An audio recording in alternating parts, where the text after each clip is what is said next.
श्री सद्गुरुदेव वचनामृत सच्चा अहिंसक कौन। कल हम पढ़ रहे थे कि दिल्ली में विश्व योग सम्मेलन में प्रश्न उठा कि विश्वविद्यालय का नाम योग यूनिवर्सिटी रखा जाए या अहिंसा यूनिवर्सिटी। निर्माण समिति के सब सदस्य श्री सद्गुरुदेव भगवान की ओर ही देखने लगे कि वे ही उसका जवाब दें। तो सद्गुरुदेव भगवान ने कहा कि इसका नाम अहिंसा यूनिवर्सिटी नहीं, योग यूनिवर्सिटी होना चाहिए। अहिंसा योग का एक अंग है, योग अंगी है। अंगी के अंदर अंग अपने आप आ जाता है। किसी को हम बुलाते हैं कि इधर आओ, तो उसके साथ में उसके हाथ भी आएंगे, पैर भी आएंगे, वे सब अपने आप ही उसके साथ आ जाएंगे, क्योंकि ये सब इसके अंग हैं। इसलिए इस यूनिवर्सिटी का नाम योग यूनिवर्सिटी होना चाहिए, अहिंसा यूनिवर्सिटी नहीं। अस्तु, मैं जो तुम्हें बात समझा रहा था वह यह थी कि यदि मनुष्य अहिंसा का पूर्ण व्रती बन जाता है, पूर्ण रूपेण अहिंसक हो जाता है, तो उसके लिए हमारे योग शास्त्रों में लिखा है अहिंसा प्रतिष्ठाया तत्सन्निधौ वैर त्यागः। अहिंसा में पूर्ण प्रतिष्ठित हो जाने पर हिंसक जीव भी वैर भाव त्याग देते हैं। जिन साधकों के अंदर महाभावों का उदय होता है उनमें तेज ही तेज रहता है।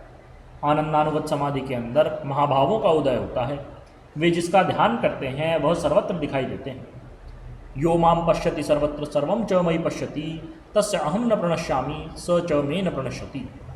आनंदानुगत में योगी सर्वत्र तेज ही तेज देखता है। सर्वभूतस्थमात्मानं सर्वभूतानि चात्मनि।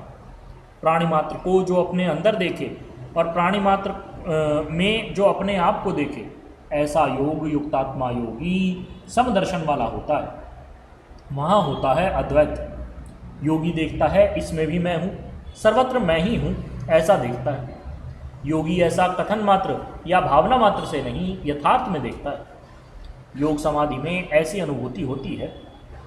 अस्मितानुगत समाधि में योगी अपने हजारों चित्त बनाकर हजारों के पास एक साथ चले जाते हैं। वह बात और है, किंतु अपनी आत्मसत्ता के अंदर सबको देखना और बात है। ऐसा योगी सर्वत्र समदर्शन वाला होता है। वह सर्वत्र अपनी सत्ता को देख रहा है, फिर वह किससे विरोध करेगा। तत्र क मोहः कः शोकः एकत्वम अनुपश्यतः। एकत्व दर्शन करने वाले योगी को मोह और शोक कहाँ। वस्तुतः ऐसी स्थिति में पहुंचकर ही योगी सच्चा अहिंसक होता है, या जहाँ पर महाभावों का उदय हो जाता है वहाँ पर भी वह पूर्ण अहिंसक बन जाता है। महाभावों का उदय कहाँ होता है? देखो, अभी मैं साधन योग की बात कर रहा हूँ, सिद्ध योग की नहीं।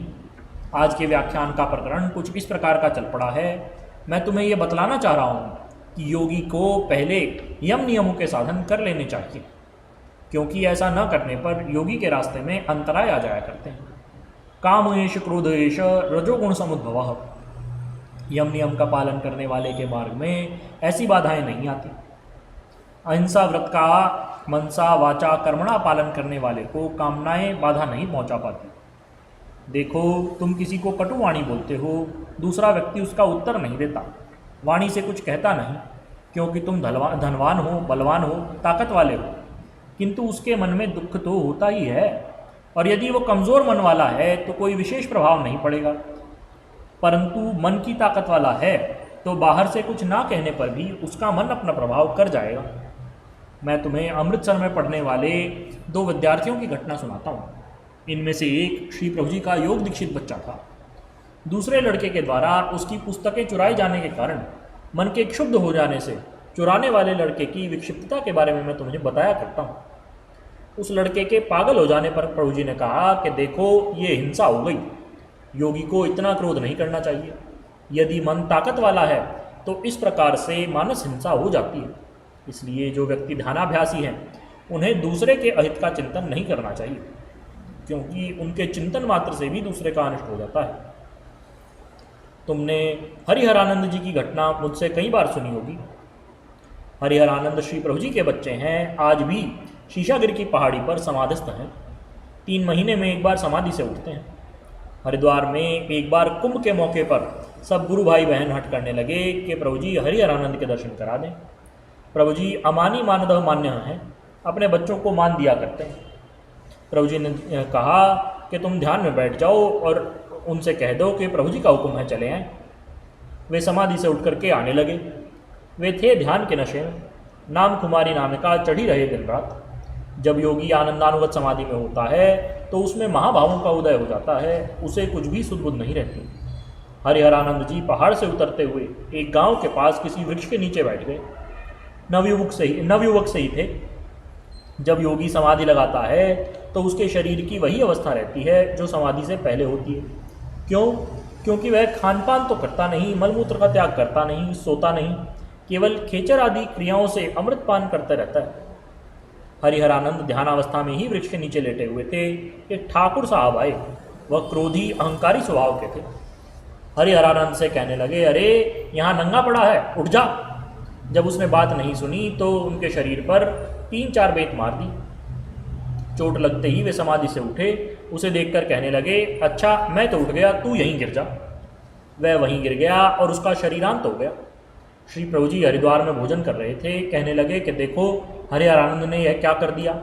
मैंने पहले ही कहा था कि वह यहाँ आने लायक नहीं, अब उससे कह दो कि वहीं से वापस हो जाए।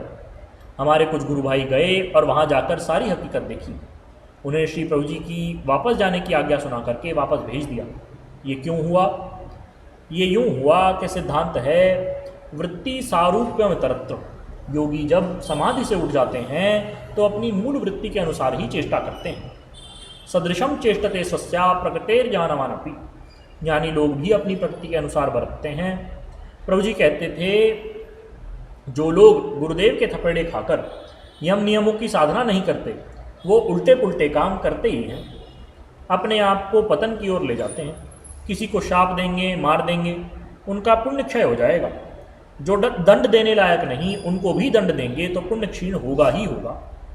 इसलिए योग दर्शन में भगवान पतंजलि देव जी ने सर्वप्रथम यम नियमों की साधना का उपदेश दिया। उन नियमों के अंदर अहिंसा को सर्वप्रथम रखा। अहिंसा व्रत का पालन करने वाला मनसा वाचा कर्मणा किसी को दुख नहीं देता। तुमने गौरांग महाप्रभु की एक घटना सुनी होगी। वो नदी से स्नान करके आ रहे थे। रास्ते में एक मुसलमान ने उन पर थूक दिया। वे दोबारा स्नान करने चले गए। इस प्रकार वे मुसलमान उन पर कई बार थूकता रहा और वे नहाते रहे। कई बार जब ऐसा हो गया तो उनकी अहिंसक और अक्रोधी वृत्ति से प्रभावित होकर वो मुसलमान उनका अनन्य भक्त बन गया। मुझे श्री प्रभु जी से संबंधित एक घटना याद आई। एक बार श्री प्रभु जी ऋषिकेश से आगे ब्रह्मपुरी के जंगलों में अपने शिष्यों के साथ घूमने गए। श्री प्रभु जी ने पहले कभी वहाँ निवास किया था। आजकल तो ब्रह्मपुरी में भी पक्के आश्रम आदि बन गए हैं। हमारे गुरु भाई श्री मुलखराज जी भी श्री प्रभु जी के साथ थे। तुरीय स्थिति में रहा करते थे। महाभावों का उदय उनके अंदर हो चुका था। उनकी स्थिति थी, यो मां पश्यति सर्वत्र सर्वं च मयि पश्यति तस्य अहम न प्रणश्यामि स च मे न प्रणश्यति। वो हर जगह रोम रोम में श्री प्रभु जी के ही दर्शन करते थे। स्वयं भी ध्यान करते करते उनमें लय हो जाया करते थे। वे देखते थे कि उनकी 4 भुजाएं हो गई। वहाँ जंगल में जाते हुए सामने से एक चीता निकल आया। हमारे गुरु भाई बहन घबरा से गए और कहने लगे कि प्रभु चीता आ गया, चीता आ गया। प्रभु जी ने मुलखराज जी से कहा कि राजे देख क्या आ रहा है। मुलखराज जी झट से चीते के पास पहुँचे, उस पर हाथ फेर करके प्यार करने लगे। फिर कहने लगे, प्रभु आपका बच्चा ही है, आपका बच्चा ही है। ऐसा बार बार कहते रहे। प्रभु जी कहने लगे कि राजे इसे छोड़ दे। थोड़ी देर में चीता अपने आप दूर चला गया। इसे कहते हैं अहिंसा प्रतिष्ठायाम तत्सन्निधौ वैर त्यागः। जिनकी अहिंसा व्रत पर पूर्ण प्रतिष्ठा हो जाती है वे ही ऐसा कर सकते हैं, किंतु ये स्थिति बिना योग समाधि के नहीं आती। तुमने भगवान शंकर के चित्र देखे ही हैं। उनके शरीर पर अनेकों सांप लिपटे रहते हैं। ये उनकी अहिंसा वृत्ति के कारण है। ब्रह्मचारी गोपालानंद जी जब श्री प्रभु जी के पास आ गए तो पीछे से उनके पिताजी उन्हें लेने को आए। उस समय ब्रह्मचारी जी का नाम राम गोपाल था। उनके पिता प्रभु जी से आकर कहने लगे कि महाराज हमारा एक ही लड़का है, इस राम गोपाल को घर वापस भेज दें। प्रभु जी कहने लगे तुम्हारा लड़का है, तुम इसे अपने साथ ले जाओ।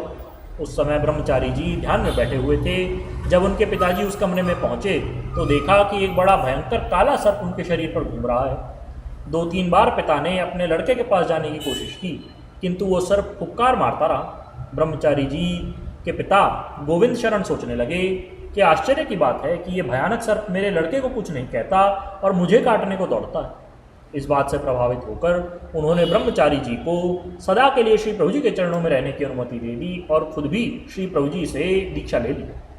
ये सब अहिंसा वृत्ति का परिणाम था। इसलिए देखो, अपने आप को योगी बनाने की चेष्टा करो। जब तक अंतर्मुखी वृत्ति नहीं बनती तब तक अंधेन नियमाना यथा अंधा वाली बात रहती ही है। बस इस समय अपनी वाणी को यहीं तक विराम देता हूँ। सबको बार बार आशीर्वाद। बोलिए श्री सद्गुरुदेव भगवान की जय। परम प्रभु श्री रामलाल जी महाराज की जय। योगीराज अनंत स्वामी श्री चंद्रमोहन जी महाराज की जय। श्री सदाशिव भगवान की जय। श्री वृंदावन बिहारी लाल की जय। श्री शंकर भगवान की जय। हर हर महादेव।